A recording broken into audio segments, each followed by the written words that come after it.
আসসালামু আলাইকুম ভিউয়ার্স। আমরা আজকে এই মুহূর্তে আছি হচ্ছে বান্দরবনের অপূর্ব একটি সুন্দর জায়গা মিরিঞ্জা বিলিতে। বান্দরবনের অন্যান্য জায়গার তুলনায় মিরিঞ্জা বিলির প্রকৃতি একটু বেশি সবুজ এবং সতেজ। আসলে এখানে যারা আসে তারা শুধু ভিউ উপভোগ করার জন্য আসে তা না, ভ্রমণ পিপাসু মানুষদের জন্য এটা একটা দারুণ জায়গা। অনেকে এখানে আসেন পিকনিক করার জন্য, আবার কেউ শুধু প্রকৃতির সাথে একটু সময় কাটাতে এখানে আসেন। আমি বলবো যারা বান্দরবনে আসবেন অবশ্যই মিরিঞ্জা বিলি মিস করবেন না।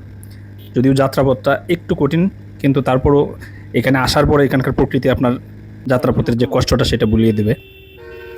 তা আমরা যখন বাইক রাইড করতে করতে পাহাড়ের উপরে এসে একটা জায়গায় দাঁড়াই, তখন মনে হচ্ছিল আমরা পৃথিবীর বুকে এক টুকরো স্বর্গে চলে এসেছি। মিরিঞ্জা বিলির পাহাড়ের সৌন্দর্য দেখে আপনার মনে হবে যে এটা প্রকৃতির নিজ হাতে আঁকা কোনো ছবি।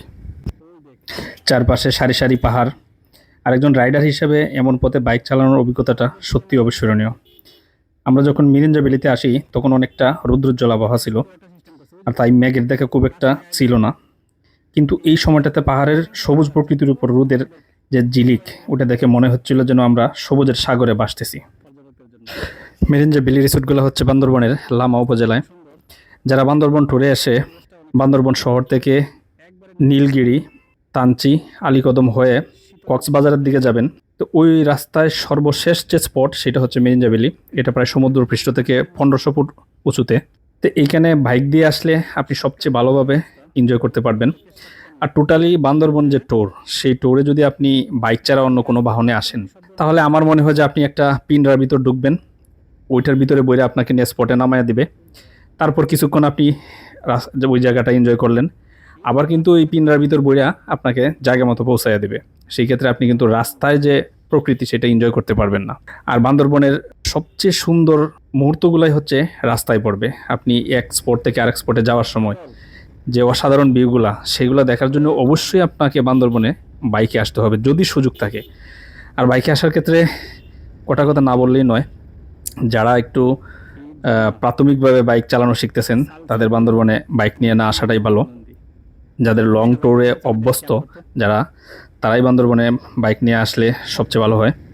তাছাড়া নতুন ড্রাইভাররা আসলে যে কোনো সময় বিপদে পড়তে পারেন, কারণ বান্দরবনে আসলে আপনি বাংলাদেশের সবচেয়ে উঁচু রাস্তা জার্নি করতে হবে। আপনারা যদি বান্দরবন শহর থেকে নীলগিরি পর্যন্ত আসেন, সেক্ষেত্রে খুব একটা ব্যাকওয়ার্ড রাস্তা হবে না।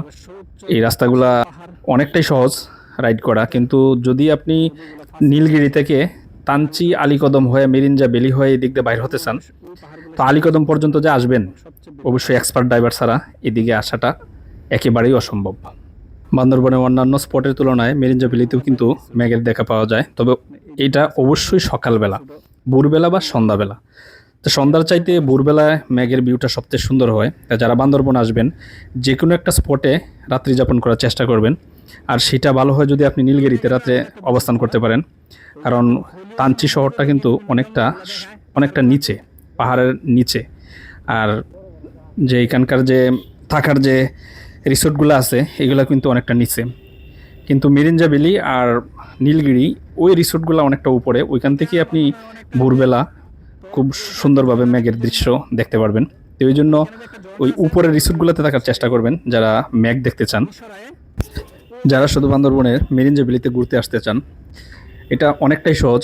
আপনি চকুরিয়া হয়ে এই দিক দিয়ে চলে আসলে চকুরিয়া থেকে প্রায় 27 কিলোমিটার দূরে মিরিঞ্জা ভ্যালি রিসোর্টগুলা। এখানে কিন্তু অনেক রিসোর্ট, যে পাহাড়ের উপরে দেখবেন বিভিন্ন জায়গায় ছড়ায় ছিটায় অনেক ছোট ছোট গড় কুড়ে মতো আছে, এগুলাই হচ্ছে মিরিঞ্জা ভ্যালি রিসোর্ট।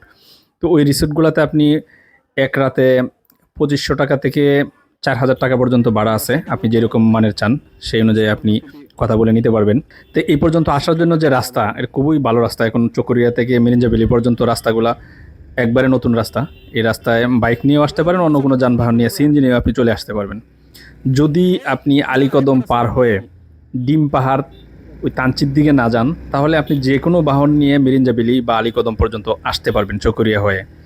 কিন্তু আলীকদমের পরে যদি যেতে চান, তাহলে আপনাকে একটু চিন্তা ভাবনা করে রওনা দিতে হবে।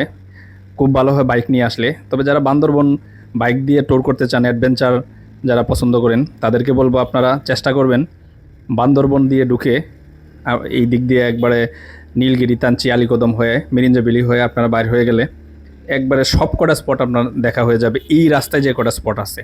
এবং রাস্তাগুলা ভিউ বিভিন্ন জায়গায় যে দাঁড়িয়ে আপনি যে ভিউগুলো পাবেন অসাধারণ, বলার মতো না। ভিউয়ার্স, যারা বান্দরবন আসতেছেন শুধু প্রকৃতি দেখার জন্য, তাদেরকে বলবো যে আপনাদের কষ্ট হলেও বর্ষাকালে আসতে হবে, কারণ বর্ষা ছাড়া এত সুন্দর প্রকৃতি আপনি অন্য সময় পাবেন না। যদিও বর্ষাকালে বাইক নিয়ে আসাটা একটু রিস্ক, তারপর আপনি খোঁজ নিয়ে যে কোনো সময় চলে আসতে পারেন, যখন বৃষ্টিটা একটু কম থাকে ওই মুহূর্তে আসাটাই ভালো। কারণ বৃষ্টি হলে অনেক সময় পাহাড় ধসের কারণে রাস্তা বন্ধ হয়ে যেতে পারে। এই কারণে একটু আসার আগে খোঁজখবর নিয়ে আসবেন। আর অবশ্যই সুন্দর প্রকৃতির মধ্যে কিছুটা সময় কাটাইতে হলে আপনাকে বর্ষাকালেই আসতে হবে। আর মেঘের মধ্যে যদি আপনি সময় কাটাতে চান, অনেক সময় মেঘের ভিতর দিয়ে যদি আপনি বাইক চালাইতে চান বা মেঘের উপর দাঁড়ায় থাকতে চান, সেই দৃশ্যগুলো উপভোগ করার জন্য বর্ষার কোনো বিকল্প নেই। তো ভিউয়ার্স, আজকের মতো এখানেই শেষ করছি। যদি আমার ভিডিওটা ভালো লাগে থাকে তাহলে অবশ্যই আমার চ্যানেলটাকে সাবস্ক্রাইব করবেন।